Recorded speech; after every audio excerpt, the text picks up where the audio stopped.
Kalau kita pengen ngerasa tenang, nyaman, gak khawatir, carilah jaminan Allah Subhanahu wa Ta'ala.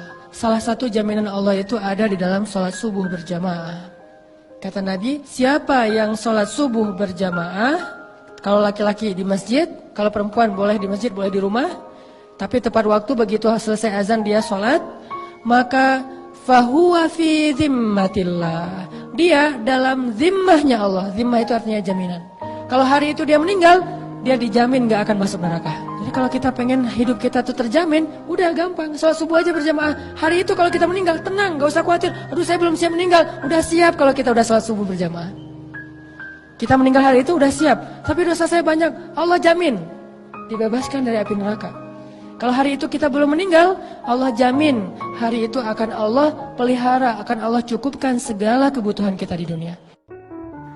Teman-teman sekalian, bisa jadi orang yang paling mulia di antara kita di mata Allah adalah orang yang paling banyak diuji dalam hidupnya. Diuji dengan ditinggalkan oleh orang-orang kesayangannya, kehilangan pekerjaannya, dimusibahi dengan sakitnya, dirugikan dalam jual belinya. Maka jangan bersedih. Ketika itu terjadi dalam kehidupan kita, berarti Allah sedang ngasih kita kesempatan untuk ngerasain pahit getirnya kehidupan kekasih-kekasih Allah. Pahit getir kehidupan Asiyah istri Fir'aun. Pahit getir kehidupan Ayyub alaihissalam, Ibrahim alaihissalam, Siti Hajar, dan masih banyak lagi kekasih-kekasih Allah lainnya. Jangan bersedih, karena itu berarti Allah lagi perhatian sama kita. Allah lagi perhatian sama kita. Kadang kita berpikir ketika ada konflik antara kita dengan seseorang, sikap keras kita, sikap belak-belakan kita itu bisa mengklirkan masalah. Tapi seringkali ternyata justru memperunyam masalah. Gimana harusnya? Masa saya diam aja? Kadang diam itulah penyelesaiannya. Begitu ada masalah sama seseorang, kita diam, kita wudhu, terus kita sholat, habis sholat kita doain dia. Sebutin namanya. Nanti coba rasain bedanya suasana hati kita tentang dia sebelum dan sesudah doa. Mungkin selama ini kenapa kita agak susah untuk recovery, mungkin kita gak pernah nyebutin nama dia di dalam doa kita. Hanya doa untuk diri sendiri doang nih. Kadang kartu ini bisa benar-benar menyelesaikan masalah kita secara ajaib yang kita gak pernah mikir gitu bisa selesai. Dan Nabi mencontohkan buat kita gimana Wallace itu benar-benar bisa menyelesaikan masalah. Siapa yang hatinya yakin kepada Allah, maka hati itu akan digenggam oleh Allah. Dan Allah kalau menggenggam hati hambanya, tidak akan mungkin membuat hati itu kecewa. Pasti Allah bawa yahdi qalbah, diarahkan oleh Allah kepada kebaikan-kebaikan.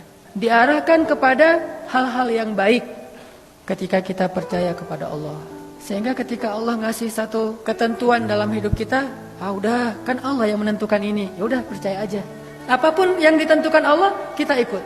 Dan apapun kehendak Allah, kita terima. Karena selalu ada kebaikan di dalam setiap pemberian Allah. Walaupun pemberian itu hal-hal yang tidak kita sukai. Yuk kita belajar terima kehendak Allah Subhanahu wa Ta'ala dalam hidup kita. Percaya sama Allah, jangan ragu sama Allah, serahin aja semua urusan kita kepada Allah. Pokoknya kalau udah ada kata Allah, udah beres semua urusan kita insya Allah. Ketika kita tidak lagi berharap kepada siapapun kecuali Allah, saat itulah kita makin kuat. Ketika kita punya banyak harapan kepada makhluk, saat itulah kita lemah.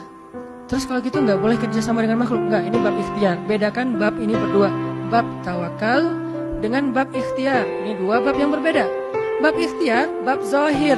Bab tawakal, bab batin. Yang kita omongin sekarang urusan batin, bab yakin kepada Allah. Ketika yakin kita mendua dari Allah kepada makhluk, saat itu kita lemah. Makin banyak makhluk yang kita harapin dari dia, makin kita lemah. Makin sedikit makhluk, makin kita kuat. Makin tidak ada siapapun kecuali Allah. Hasbunallah. Itulah puncak dari kekuatan kita. Ternyata kekuatan kita biar kita Wallace kuat, tenang menghadapi masalah itu bukan ketika kita berpikir masih ada yang nolongin kita di antara makhluk. Justru ketika kita berpikir udah gak ada yang nolong, saya mah berharapnya ke Allah aja. Saat itulah menjadi kuat.